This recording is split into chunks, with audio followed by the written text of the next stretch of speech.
राजस्थान में एक और मॉब लिंचिंग की बड़ी घटना। आप सभी जानते हैं राजस्थान गवर्नमेंट ने मॉब लिंचिंग के लिए एक बहुत ही हार्ड कानून बनाया है कि मॉब लिंचिंग जो भी करेगा उनको उम्र कैद या उससे भी ज़्यादा सज़ा हो सकती है। लेकिन हाल ही में एक नई ताज़ा खबर सामने आई है। कोटपुतली और अलवर के बीच में एक हरसोरा गांव है, वहाँ 3 मुस्लिम युवक लकड़ी काटने गए थे।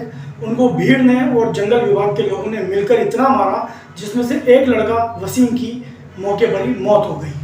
हेलो, अस्सलाम वालेकुम, नमस्कार, सत श्री अकाल। मैं राहत कुरैशी स्वागत करता हूँ आप सब लोगों का सलाम इंडिया चैनल। आज इस एपिसोड में हम बात करेंगे मॉब लिंचिंग के बारे में। आप जानते हैं देश में सबसे ज़्यादा मॉब लिंचिंग की घटनाएं मुस्लिम युवकों के साथ हुई है। किसी को गो तस्करी करने के चक्कर में मार दिया जाता है और किसी को कुछ गलत चोरी के इल्जाम में रख करके मार दिया जाता है।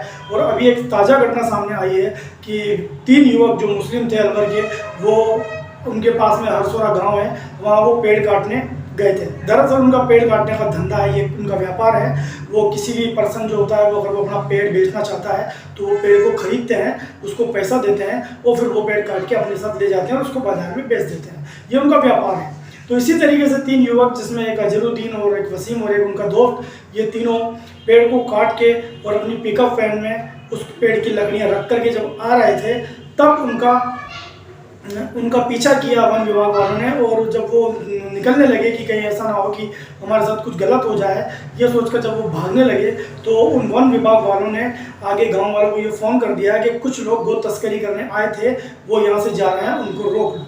फोन कॉल पर उन्होंने ये कहा कि कोई गो तस्करी करके भाग रहा है। तो गांव वालों ने उनके रास्ते में बीच में जेसीबी लगा दी।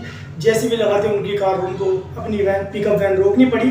और इतनी देर में वन विभाग वाले भी आ गए। उनकी गाड़ी में 10-12 लोग थे जिनके पास हथियार थे। उन्होंने और गांव वालों ने मिलकर आते ही उन युवकों को पीटना स्टार्ट कर दिया और किसी आदमी ने बीच में ही एक धारदार हथियार से उस पर वसीम के सीने पर वार किया, जिससे उसकी मौके पर ही मौत हो गई। तो इस तरह से 3 मुस्लिम युवकों की फिर एक बार मॉब लिंचिंग में जबरदस्त पिटाई हुई, जिसमें एक की मौके पर मौत हो गई। तत्काल अशोक गहलोत सरकार ने इस पर संज्ञान लिया और तुरंत वहाँ के जो पुलिस वाले थे उनको निलंबित कर दिया और उसमें से 4 लोगों को अरेस्ट भी कर लिया, जिनसे पूछताछ जारी है। सवाल यहाँ पर यह है कि किसी न किसी तरीके से एक समुदाय विशेष को टारगेट किया जा रहा है, उसको मारा जा रहा है, उसको पीटा जा रहा है। और कोई सी भी, चाहे गवर्नमेंट हो, चाहे वो बीजेपी के हो, चाहे वो आप पार्टी हो, चाहे वो कांग्रेस पार्टी हो, कोई भी ये कहने की हिम्मत नहीं करती कि हम मुस्लिम लोगों के या इस समाज की रक्षा करेंगे, सुरक्षा करेंगे। आए दिन ऐसी हरकतें होती रहती हैं, ऐसी वारदातें होती रहती हैं, लेकिन कोई भी पार्टी सामने नहीं आती। वोट लेने सारी पार्टी आ जाती हैं, लेकिन जब इस एक समुदाय पर कोई आपत्ति आती है, कोई विपदा आती है, कोई परेशानी आती है, तो इनके सपोर्ट में कोई नहीं आता। चाहे आप मुजफ्फरनगर का दंगा देख लो यूपी में, चाहे आप दिल्ली राइट देख लो, उसमें आप पार्टी ने कुछ नहीं किया, चाहे आप अभी नूह के अंदर जो वो दंगा हुआ उसमें बीजेपी को देख लो। बल्कि उल्टा होता यह है कि अगर मान लो जुल्म सितम सहने के बाद अगर कोई कुछ जरा सा हंगामा कर देते हैं ये विशेष समुदाय के लोग, तो उनके घरों पर बुलडोजर चलाया जाता है और उनको पकड़ करके जेल में ठूंस दिया जाता है। वैसे अशोक गहलोत ने यह नियम बना रखा है कि मॉब लिंचिंग में जो भी आरोपी होंगे उनको सख्त से सख्त सजा दी जाएगी। लेकिन इससे पहले भी कई लोगों की मॉब लिंचिंग में मौत हुई है, उनको अभी तक सज़ा नहीं मिली, और मिली है तो बस थोड़ी सी सज़ा। इससे पहले हम बात करें, पहलू खान की मॉब लिंचिंग में हत्या हुई थी। उसमें एक बाल अभिचारी था, उसको मैन मुखिया बना दिया, अपराधी बना दिया और 2-3 लोगों को सज़ा हो गई। बाकी जितने भी आरोपी थे सबको बरी कर दिया गया। उसके बाद रकबर के मामले में यही हुआ कि 3 लोगों को सज़ा दे दी गई। मॉब लिंचिंग भीड़ के साथ होती है, गैदरिंग के साथ होती है, बाकी सबको बरी कर दिया गया। तो इस तरह का यहाँ कानून चल रहा है और कोई भी जो समुदाय विशेष है उसके बारे में सोचने को तैयार नहीं है।